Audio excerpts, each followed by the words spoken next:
Hello, everybody, and welcome to the very first Tour Pro Talks of the year, 2025. I guess it's maybe a little bit too late to say Happy New Year, but I'd like to wish all of you the very best wishes for the year ahead anyway.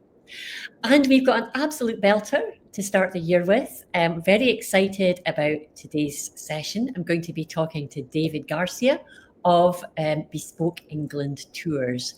Now, David is the founder of Bespoke England Tours, but he is also the lead guide as well. So although he's got he's running the business day to day, he's also very much on the ground as well.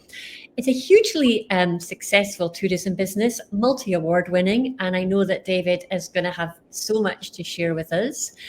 So yeah, I'm very much looking forward to talking to you, David, and welcome to today. Hi, Jenny, and hi, everybody watching. Thank you very much for having me on the podcast today. I'm really excited to be here and to share all this information and content with our viewers today. Yeah, I think it'll be a really useful and inspiring chat. So, yes. Oh, I think I completely forgot to introduce myself. I always forget to do this. I'm Genevieve White, and I'm a travel and tourism copywriter. So, anyway, let's get started. If you are watching, please do say hi and say where you're watching from. It's always lovely to hear where our viewers are in the world. Also, if you've got any questions for David, do pop them into the comments, and I'm sure David will be happy to answer them. Anyway, let's get started with talking about Bespoke England Tours. So, David, can you just start by telling me a little bit about the story behind your business? What inspired you to get started with it? Thank you. Well, it's a very good question. I think, behind every small to medium, sized enterprise and startup, and there's always a founder story behind it, and they're often quite interesting. And I hope that people watching and listening today find mine interesting too. Entrepreneurship, kind of runs in the family, runs in the blood, really. My parents were both entrepreneurs. I mean, my mother is 82 years old and she's still looking after 7 properties in Spain, and with no plan to retire. So yeah, it's in the blood, I suppose. And I started up my first business in 2009. I set up a walk-in tour company for students here in London, and I ran that until about 2012. Then I sold that business to go and work for a larger tour operator that gave me a very good opportunity here in London. And so I was guiding and designing tours for this tour operator until about 2016. And then I kind of once you've started up a business, and if you've grown up in a family business, I don't think that ever goes away. So whenever I was leading tours, or I was always thinking, how could I do this? What would I do this? What would I do if it was my business? And so by 2016, I was ready to turn a page again, and I became a driver guide here in London, doing day trips around London for a tour operator that was around at the time. And I was like, well, I should I could set up my own private tour company, actually, because it's just there's a demand for it. It's something I really enjoy, and I really enjoy working for myself. And so I got all the licenses and all everything ready by I was kind of getting ready for 2018, and then I broke my leg. And so I broke my leg and I couldn't move for 3 months. And so, oh, no. Yeah. And I always try to be a bit optimistic in the face of challenges, right? Crisis is opportunity. If you're faced with a challenge, how can you turn that around and make that challenge an opportunity? And so there I was, feeling sorry for myself, with a broken leg, unable to drive, unable to walk or guide or anything. And I thought, well, okay, I'm either going to write a book or start up another business. I started writing the book, actually, and it turned out to be a lot more difficult than I thought it was. And so eventually I just started up Bespoke England Tours, a brainstorm, come up with a name, then fully applied for all the licenses, started learning how to build websites, and built my own website. and that led into 2019. So by 2019, everything was in place. I started trading. I put up some tours on one of the OTAs. To my utter dismay, I started getting bookings almost immediately. I really had little confidence. I was just doing this because I had a broken leg and nothing to do really. And so I started getting bookings immediately. It's like, okay, I'm onto something here. This is selling, and I wasn't even expecting it.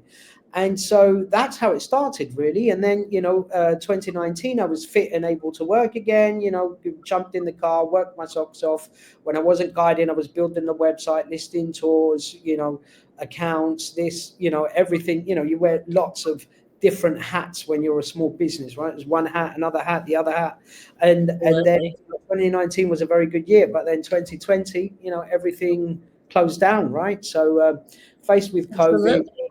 had bought a brand new Mercedes van, and no work for it. So yeah, that was interesting. Goodness. But that's how What, Bespoke England Tours started, really, with a broken what a leg. story. Yeah, I bet. Yeah, how to turn a broken leg into a blessing. That's just inspirational before we even get going. What a brilliant story. Now, this leads on very nicely to my next question. But first of all, we've got lots of hellos. So we're going to say hi to some of the folk who are watching. Okay, hi, Benjamin. Benjamin from Barcelona. And Yusuf from Morocco. Hello, everybody. Angelica from London, a fellow Londoner. Don't know if you know Angelica. Down I the guess it's road. a big No, I place. don't actually. Um, Richard Gatigi from Uganda, Yeah. and Kirsten from Scotland. Hello, Kirsten. And Les Mack. Oh, connected now. Brilliant. From the Outer Hebrides. Lovely. Wow. Fellow Islander. And Jambo from Tanzania, East Africa. Wow, so we've got lots of How people watching international, us. right? We're global today. Absolutely. Lovely to have you all with us. Welcome, everybody. I hope you're already enjoying what David has to say. As you can hear, he's a natural storyteller. I guess that's typical of many tour guides, isn't it? But welcome. And yep, do remember to drop any questions you have in the chat. But in the meantime, I've got another question for you, David. So what you just said there about getting everything set up, and then, of course, COVID coming along kind of leads naturally to my next question, which was, what were the initial challenges you faced and how did you deal with them? Now, obviously, COVID would have been a huge challenge and you just got everything set up. So, what did you do? Yeah, it was. Oh, it was awful. I mean, like I'd just been to New York, right? To a travel conference in New York. Come back with lots of business cards, follow ups, all of that. The world is closing down as I'm flying back to London. Like literally, I felt like everywhere I was going, everything was closing. It was insane. And I got to London, and the day that most of our clients are from the USA, not exclusively. With Australians, Canadians, New Zealanders, people from India, Brazil, Mexico, from Europe, but mainly from the US. And so when President Trump announced that the US was closing its borders, that was it. Like, we had our calendar. Well, when I say we, I mean I, because it was just me in the business at the time. It went from being pretty much fully booked until September, from February, to everything cancelled overnight, from everything being green on the dashboard to everything being red that Friday evening. So it was like, okay, wow, right, this is serious. And at the time, I think most of us were thinking it was going to be a month, a couple of months, and then everything's back to normal, right? I don't think anyone envisioned, had an idea that it was going to be 18 months in and out of lockdowns. So anyway, so I thought, okay, well, all right, that's what am I going to do? Well, here we are. Yeah, again, the whole idea of crisis is opportunity, look for the silver lining. What am I going to do? Nothing was coming up. And then there was a call from the National Health Service here in England, which is our public health body, requesting private hire drivers with vehicles to drive key workers to and from hospital, because key workers could no longer use public transport. And not everybody in London, actually, I would say a lot of the people that live in central London don't have their own vehicle. So, these people could no longer use the buses, could no longer use the underground, the trains, and how were they going to get to work? So the NHS brought in a lot of private hire drivers. And so that's what I did, for the whole of the first lockdown. I was like 2 weeks at home, going absolutely crazy, climbing the walls quite literally. And so I thought, I'm going to do this. I mean, it paid a bit, enough to keep the wolf from the door, basically. But also, I thought, it's my way of being able to help out during the pandemic, because if these hospital workers can't get to a hospital, who's going to look after the patients, right? So I did that during the first lockdown. Then on the second lockdown, I started doing virtual tours. So there was this startup company based here in London, and they built a platform to live stream tours. So basically, I was doing like the equivalent of a walking tour, but live streaming from my phone. And so people were tuning in from all over the world. And that was quite surreal as well, because I hadn't done anything, live streaming, or, I had to learn how to live stream a tour, right? And, microphone and where to position yourself and your phone and a gimbal and all this stuff that you have to learn, and so that was interesting. But also, here, like the pandemic around the world was slightly different. So here in England, compared to other European countries, rules were a bit more relaxed. So you didn't have to wear a face mask if you were walking on the street. There were times where groups of 6 people could gather together in the open air, right? And, people could go to the grocery store. And so, like, there was quite a bit of lockdown reluctance as well by then. And so people, like I'd walk through Trafalgar Square in the middle of the day, not a soul there. I don't know if anyone is familiar with Trafalgar Square, right? At any given time, day or night, you could expect to find hundreds, if not thousands of people there. Is one of the virtual tours I was doing, a helicopter landed in Trafalgar Square, right? An air ambulance landed in Trafalgar Square without needing to evacuate the square. There was nobody there, just me and another 3 or 4 people.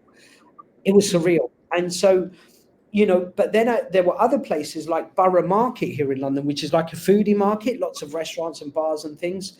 And people would kind of go into the grocery stores or to the supermarkets and buying beer and wine and just hanging out around the market, with nobody there and nothing was open. But people were just doing that. And so I was doing these walking tours, Harry Potter walking tour that goes through Borough Market. And some of the people that were in countries where the lockdown was a lot stricter, they were literally freaking out by seeing people on the street without face masks. And so, eventually that tour became like this whole debate about face masks, not face masks. And so from that point onwards, every tour I did, I had to put a disclosure at the beginning. This is London. These are the rules. If you're going to be triggered by people walking around without face masks, you need to leave the tour, because this is how it is here. And this is not a place to debate about COVID or face masks. This is an escape for people who can't travel and, just want to see a bit of the world through the lens of my phone and their screens. So, I did that during the second lockdown. I went up to Stonehenge. Look, you can see Stonehenge behind me. That's a virtual background, by the way. I'm not at Stonehenge. I'm in an office, but, it's a nice background. That was a few days ago. So it is sunny occasionally here in England, even in the winter. And then I was also driving for television, productions, things like that. That's what I did during COVID, But yeah, I was, kind of blessed in the way that I could do the live stream tours. I had a vehicle. I could, do my bit for the country, drive for the NHS, do other work, other jobs that paid. But it was difficult. But, again, going back to the whole scenario of, finding the silver lining, some of the longer, more established tour operators in London, either their owners retired, or they sold the company, or they disappeared during COVID. So suddenly there was a space for Bespoke England Tours that hadn't been available before. There was these travel agents in America that suddenly lost a couple of suppliers in London, and needed to fill that gap. And so, during COVID, I worked on the business non-stop. Every public health update, I was updating my website. Every possible change I was preparing for.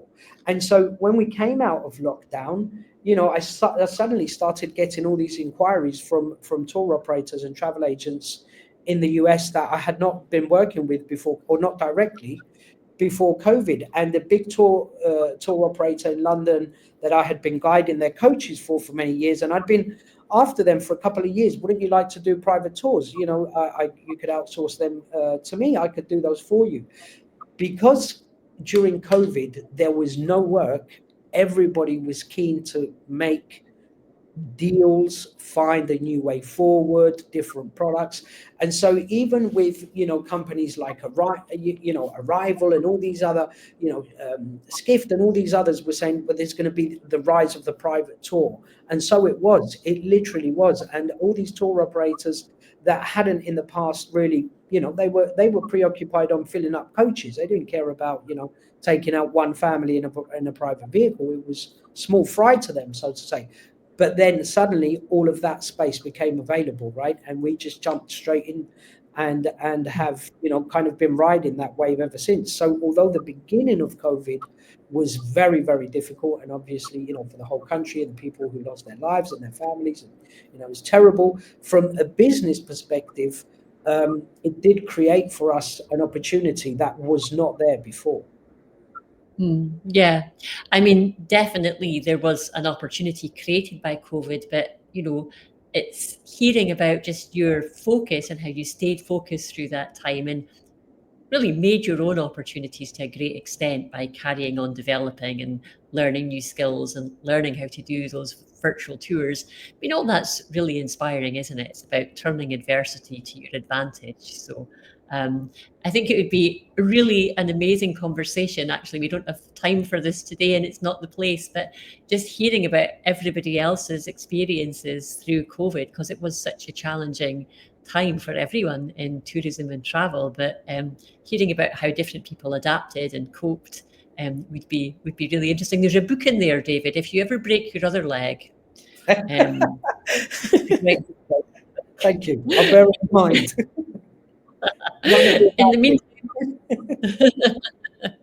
In the meantime, yep, we've got Kirsten saying that she can relate to that, what you were saying at the beginning about your order book wiped out. Yeah, I guess it's something that anyone who was had a tourism business during that time could relate to.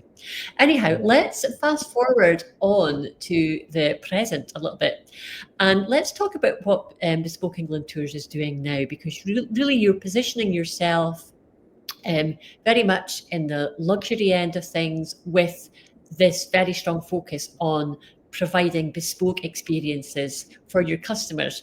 So I think this maybe just would be quite interesting to hear a little bit about the process behind that. How do you go about creating that luxury bespoke experience for your customers?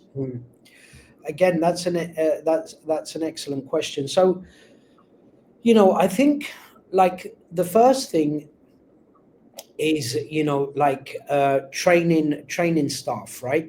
So like the luxury element is not only a very nice vehicle that you get into, which is perhaps at a first glance the most obvious sign. We use Mercedes Vito and Mercedes executive class Vito and V-Class minivans. If you're not really familiar with the name, every time you see a celebrity getting in and out of a Mercedes van, those are the ones. Every film that you see with those big Mercedes vans, it's that one, right? When you see a politician, someone arriving with a police escort in a Mercedes van, those are the vans. So, but it's more than that. It's like, first of all, it's about the tours that we have on our website. Although the company is called Bespoke England Tours, not every single tour is customized. We have a series of tours on our website that will be customized, but they have already been pre-designed.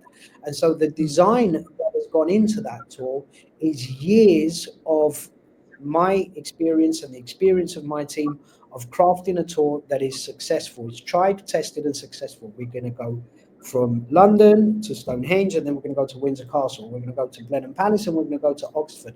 And this tour works because you're going to spend the right balance of time between traveling in the vehicle and exploring the destinations. And it's also about when the customer, those are the ones that people can book instantly from the website. So they are tried, tested, successful itineraries at a leisurely pace, visiting some of the most interesting attractions in the country. Our focus for tours is cultural, historical, and cultural and historical. So places like Stonehenge that you can see behind me, Windsor Castle, the Roman baths in Bath, Blenheim Palace, where Winston Churchill was born, the University of Oxford, Stratford upon Avon, where William Shakespeare was born. So we focus on that, the cultural and the historical. That is what we like to do. That is what we do well. So there's that. But then there's also, the whole idea of we want a custom-made tour just for us, right? So when the client contacts us, and normally that first contact is via email, that's when the luxury experience begins. Because first of all, we reply within 24 hours. If it's in the peak of the summer, 48 hours is what it says on the website, but our internal communication is all inquiries need to be answered, at least the first answer within 24 hours. And then, if it's for a multi-day tour, or it's someone that we think that wants to do something really unique, if it's just for the day, we offer the possibility of doing a discovery call. So we'll arrange a call on Google Meet, and we'll speak to the client, let them tell us about their desires, what they want to do, where they'd like to go. Because many times, people are investing not only money but time, right? If they're coming to England for 5 days and they're trusting us to look after those 5 days of their holiday, that is actually a big deal, and we feel very privileged to be entrusted with that. And so we want to make sure that they get the trip of a lifetime, the bucket list, the trip of their dreams, whatever it is thereafter. And so, like, for example, we've got some really exciting ones coming up this summer. There's a couple coming over from the US, and the gentleman wants to fly a restored World War II Spitfire, which is the iconic British plane that was used by the Royal Air Force during World War II. Now, the gentleman's commitment is so much, they're not very big planes. I don't know if you've seen one, but they're not very big. And during the Second World War, they had to teach pilots to train. They had to train pilots, sorry. So some of those, what were supposed to be single person planes, were made 2-person planes, so you could train pilots. And so some of those are now being restored by a company based here in Kent, in the south of England. And so you can fly a Spitfire. So you get in the Spitfire, there's a pilot, and then you, at certain time, if you're brave enough, you take the stick and then you'll fly the plane. But they are small planes. So this gentleman, those planes have a weight limit, right? So this gentleman is doing like this really intense diet so he can lose weight, so he can fly his Spitfire.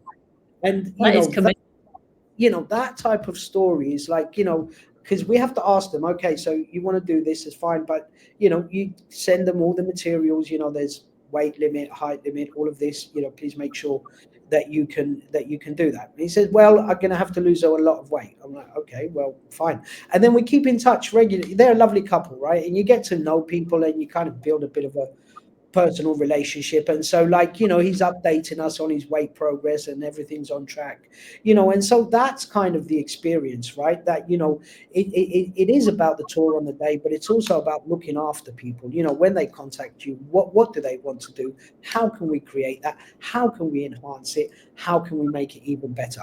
And then our travel design tour designers, it's myself and another chap in the office.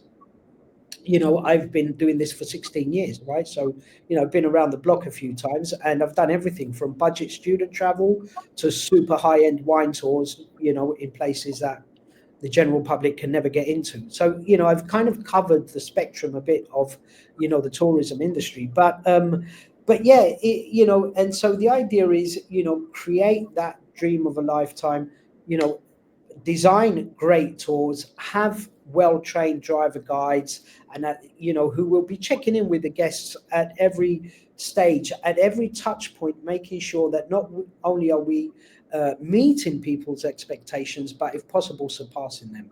And at the end of the tour, we collect feedback. If there have been any issues, which fortunately is rare, but if they have, then we have to listen to the client's concern. Then we get the feedback from the member of staff, and then we get back to the client and say, well, okay, we're really sorry that this happened. What can we do to make it right?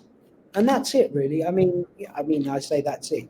There's a lot of work behind all of that, but I think it's about putting the customer first and having the nice vehicles and the well-trained staff and the customer's interests at heart first and foremost.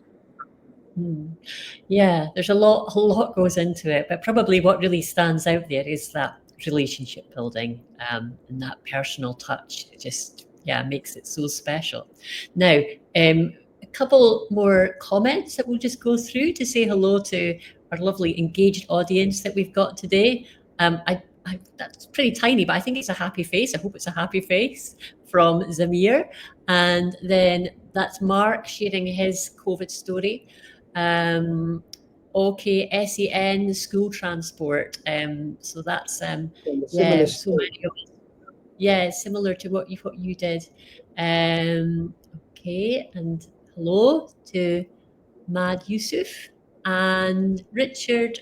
Not sure what that says. And Jonathan saying hi. So hello everybody. Hope you're enjoying listening to David's stories. I certainly am. And I can't actually believe this is probably a record in how few questions we've managed to get through. And we've only got 3 minutes left. I think that's because your answers are so lovely and full and informative, David. So I'm going to have to choose very carefully. They are. Hope that it's very much not boring people. No, certainly not. So yeah, I guess really what the crux of today's session was, I wanted to see if I could kind of dig into a little bit what makes your business so successful, the secret of your success, because I know we've got lots of tour operators, tour guides watching, and they might be, they might have aspirations to have something similar in their own countries or cities, a really successful tour operating service, possibly with a focus on bespoke tours as well. So maybe the final question should just be, what advice would you give to somebody who was wanting to start their own tourism company, maybe scaling up a little bit, maybe it could even be a solo tour operator, tour guide who's maybe wanting to scale and start to employ driver guides like you do? Sorry, that's a very big question, but could you maybe just put it in a nutshell? I mean, first of all, don't do it in London. There's already a lot of competition. But if you want to start, that's a bad joke. If you want to start anywhere else, then go ahead. No, what I think, the first thing is, the first thing is the level of commitment. I think, if you've had a 9 to 5, or you're just used to working a few hours, or if you're a guide and you just go pick up the guests, do your tour, go home, and you're happy with that lifestyle, then don't set up a tour business, because there is no work-life balance once you become an entrepreneur. That is completely out the window. You will live to work and you will not work to live, right? But having said that, the creative process is mind-blowing. I mean, there is no other job that will give you that creativity and that control and that, starting up a tour business or whatever field you're in, but if you're in tourism. So I think the first thing, you need a really good product, something that you think, or from your own experience of looking at the market around you, doing your research, if you've been working for other people, for other companies, latch on, or, work out something that is going to work, because you need to sell tours. There's no point in designing something that is so niche that it's not going to sell, because that's not going to pay your bills, right? Secondly, you need to have a good name. You need to build a website. You need to hire someone like Jenny here to write your copy for you. I built my own first website, and I had to learn how to do it. And I wrote my own copy, but then that was only going to get me so far. And I bumped into Jenny on LinkedIn, and I said, I need a copywriter. She said, I'll do it for you. And so it made a big difference. It really did. And then I got a professionally built website.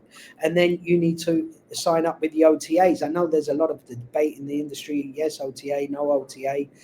In my opinion, you know, for a startup, definitely yes, OTA. You know, work with them. You know, get on their on their platforms, because that my first tours came through OTAs. They didn't come through my website. It took months for my website to get the traction to get there. And then once you have that, you know, just, you know, once you find the formula, it's reiterate, perfect, and keep doing what works, and learn from what works, and learn from what doesn't work, and what doesn't work, leave to the side. And then, you know, you need to look after your pennies. It is so much easier to spend money than it is to make it. That's my experience. So, you know, you need to look after your pennies. You need to reinvest everything.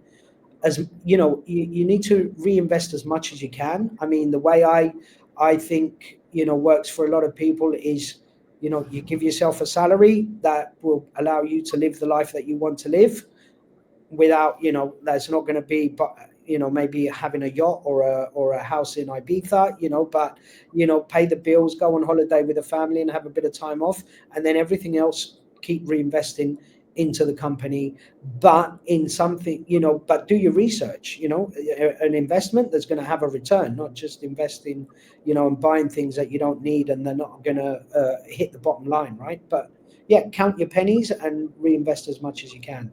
And I think that, you know, those would be my main tips really for someone starting up a tour business. I think if you have the passion and the knowledge and the drive, and you don't mind the long hours, and you know, and the responsibility, it's fantastic. But it isn't for everybody, and especially, you know, not if you, you know, if you crave that work-life balance. I don't think a small, you know, a tour operator or a startup company can really do that. But on the other hand, the rewards are fantastic, right? And you know, the whole experience of building your own business is phenomenal. As a fellow business owner, I definitely agree with you, David, with everything you've said there. Yeah, really excellent advice there. I'm sure you're all scribbling notes furiously, which is fine, but you don't need to, because I will be summarising what David has said and publishing it in the Tour Pro Talks, which is my newsletter, which will be out next week on Tuesday. Now, David, we do actually, that's the end of my questions, but we do have a couple of questions from the audience. Do you have time to answer a couple of quick questions? Absolutely, I would Thank you love very to. much. Well, there's just a couple of hellos from Paul. Hello, Paul. And hello, Shalom. And hello, Humphrey. Thank you so much for everybody for being here today. And here's a quick question from Mark. If possible for David, would Bespoke England be interested in linking up to extend your coverage into the far southwest of the UK, being a regional specialist? Hello, Mark. Definitely. We definitely, you know, one of the beautiful things about this tourism industry, or at least the space that we're operating in, is the collaboration, right? I mean, there is so much healthy collaboration, much more than, like, you know, cutthroat competition. So, absolutely, Mark, you can reach out to me on LinkedIn if you like, and or the website. You know, you'll find my email there, everything. And absolutely, I would love to talk and explore the possibility of collaboration, because I think there is a lot of scope for us to work together. So please do reach out, Mark. I would love that. Brilliant. Lovely. Thank you. And last question of the session from Jonathan. How many OTAs do you suggest signing up with, and why not carry on using them when your site does gain traffic? Excellent questions, Jonathan. So it does depend on where you are, I suppose, right? So, you know, there are a lot of OTAs. I mean, I spent a lot of time, spent stroke wasted a lot of time during COVID, but then again, I didn't have much else to do anyway, signing up with a lot of OTAs that in reality I received 0 bookings from. So it doesn't cost you anything except time. And for me, time is my most valuable resource. Time is the only thing we can't get back. We can't buy any more time. So I would be very careful with I am very careful with my time, right? So, the big ones, shall I say the names? Or, yeah, I can say the names, right? Everybody knows them. Jenny, yeah? So Yeah. Viator, Advisor, Get Your Guide, those are the ones that we're listed on. I've listed on others. I get so little traffic from them that it's not even worth it. And they're big names. But, every OTA is specialized in a different niche. We're in the luxury travel market in London. So a lot of the OTAs, even Get Your Guide, for us is not exactly the niche that we're in. So I would say the big ones first. Go with the big ones first, the household names that everybody's known for, and the ones that are well known for your specific niche. So if you work more with Asia, maybe Klook, right? If or if you work more with locals here in England, for example, Eventbrite. It depends, what your niche is. But go with the biggest ones first. Try to get in there, and then I've kept on using OTAs. We still use OTAs, but the good thing, I think, from our perspective, is that our direct traffic, our direct bookings have long surpassed the OTA bookings, right? And so we keep them there. Obviously, it gives us exposure. And I'm sure a lot of people, here, so it depends on where you are. But again, in Europe, the OTAs have to mention the company that is running the tour. Now, they're not going to make that obvious, for obvious reasons. They're trying to run a business and make a profit as well. But for the savvy traveler, they can always find out. And I'm sure that we get a lot of bookings that come direct to our website. I'm not sure, but they may have found us on an OTA before. So definitely, they are good to use, especially when you're starting up, because the marketing cost is 0. Yeah, and then you have to pay a commission, but it's a commission on a tour or on a product that has been sold, right? Whereas with marketing, which we're about to engage paid marketing, another previous guest of yours, Jenny, Chris Torres from up there in Scotland as well. So he's great, and he's been in this space for a long time, and he produces so much content, and so we're going to be doing paid marketing with them. But when you're a startup, unless you have a big budget behind you, I did my own marketing, guerrilla style, organic social media, virtual tours, and whatever I could that I didn't have to pay for, right? I could just do it myself. And OTAs, you definitely need to be listed on those, for sure. Mm-hmm. Thank you. Well, that was a very comprehensive answer, Jonathan. I hope you found it helpful too. This is definitely the last question, but I think you've kind of this is from Shalom. I think you kind of touched on it there because you were speaking about doing your marketing yourself at the beginning.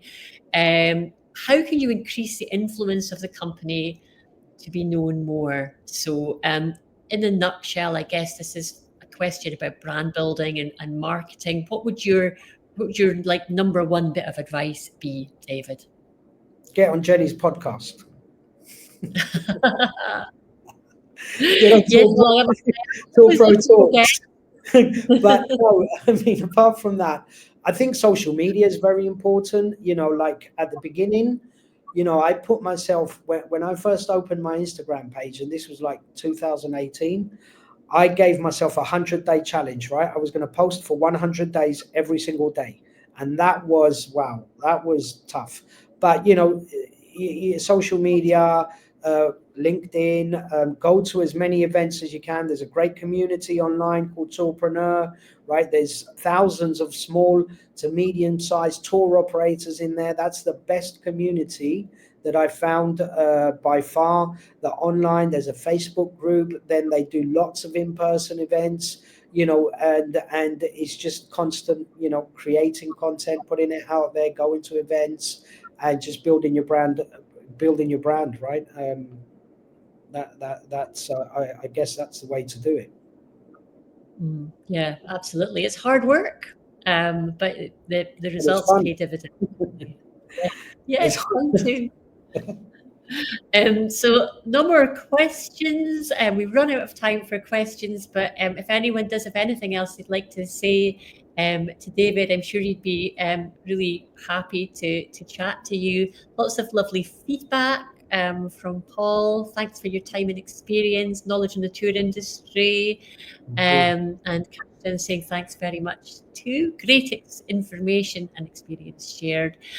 David, it has been an absolute pleasure listening to you today. You're a great storyteller. I feel we just scratched the surface of the questions, so maybe you consider coming back and talking to me again another time, some point in the future. I would love to. Thank you so much for having me. It's been really, really great. Very interesting experience. Lots of nice feedback and interaction from the viewers. So it was wonderful. I come back anytime, and people can reach out to me as well. LinkedIn is probably the easiest platform, and email, the website. Be happy to connect with anybody really, because this is an industry of collaboration really. Absolutely. We're lucky. It's such a friendly, supportive industry, isn't it? The travel and tourism industry. Okay, well, that's all we've got time for today. Thanks again, David. Thank you to our lovely engaged audience for all your comments and questions. And see you in a couple of weeks' time for the next installment of Tour Pro Talks. Thanks very much, everybody. Have a great day. Goodbye. Thank you. Bye.